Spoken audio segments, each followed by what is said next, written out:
Hi, obviously I'm not an artist, and September is always a busy month, so sorry about the delay between videos. And this one, I will be discussing and displaying Space Marines, and yes, you may recall my previous video was about them as well. But these are veteran Space Marines in heavy armour, veteran Space Marines in Terminator armour, armed with big hammers. If I'm honest, to me, Space Marines in Terminator armour are more iconic than Space Marines in power armour. And this is because of my entry into the hobby of Warhammer 40,000.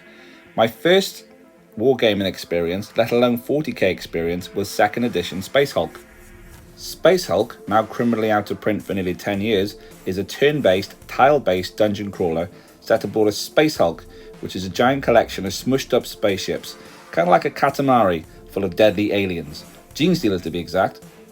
Somehow and some way I found my 2nd edition Space Hulk one day and remembered some awesome memories of playing it with family members on the dining room table. Space Hulk, especially the early editions, the Terminators, who happen to be Blood Angels in every edition, are not very competitive in melee combat, largely because gene stealers have twice the amount of arms. For game balance in Space Hulk, the Terminators get guns, but I always thought Terminators were cooler when equipped with awesome power weapons. And therefore, I give to you the Assault Terminator, armed with Thunderhammer and Storm Shield, or as they're known in some circles, Hamminators. Now, ignoring the fact that Blood Angels have exclusive and fancy Space Hulk Terminators, which are very hard to come by and expensive, they also have a dedicated kit too.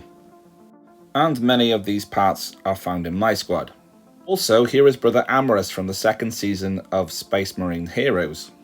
It's a diverse conglomerate of Blood Angel Terminators, and very much my own. For a long time I've looked at the Blood Angels Terminators in codices and images online, and they look amazing, and I was fortunate to have a summer holiday this year, which had me near Nottingham. Due to this, I went to Warhammer World and saw these Terminators in person, and they did not disappoint. One thing I noticed is that under display lights, those crisp edge highlights are far less defined, and in some cases all but invisible. I have also noticed this in my own videos too. Obviously I'm not an artist, so my understanding of this is limited. I assume it's something to do with the warmth of the light in the bulbs and such.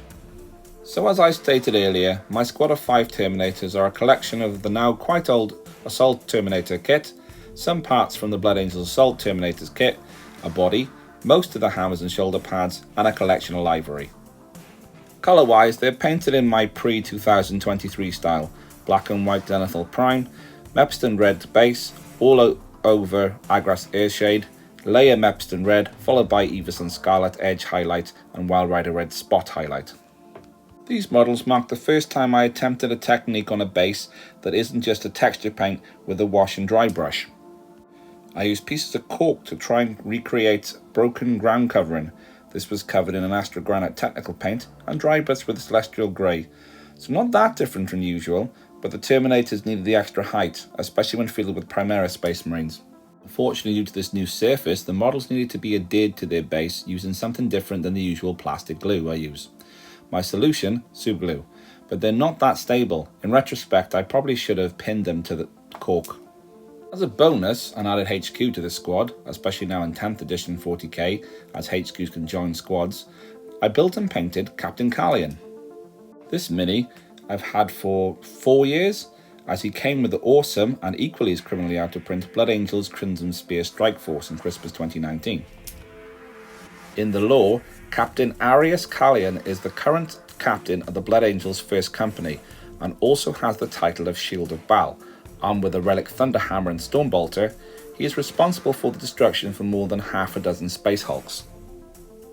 As you can see, he is a more fancy Assault Terminator. Similarly, like in my last video with the Assault Intercessors, Terminators have received an upgrade in terms of new minis, which came in the release of the 10th edition Leviathan box. These new Terminators are taller and wider, having their dimensions upscale to suit the scale of the Primaris Marines. However, they are not the Assault variant, but your Stormbolter and Power Fist version. I guess that makes them non-Assault Terminators. Either way, thank you for watching the video, and please like, comment and subscribe as I continue to chronicle the collecting and construction and creating.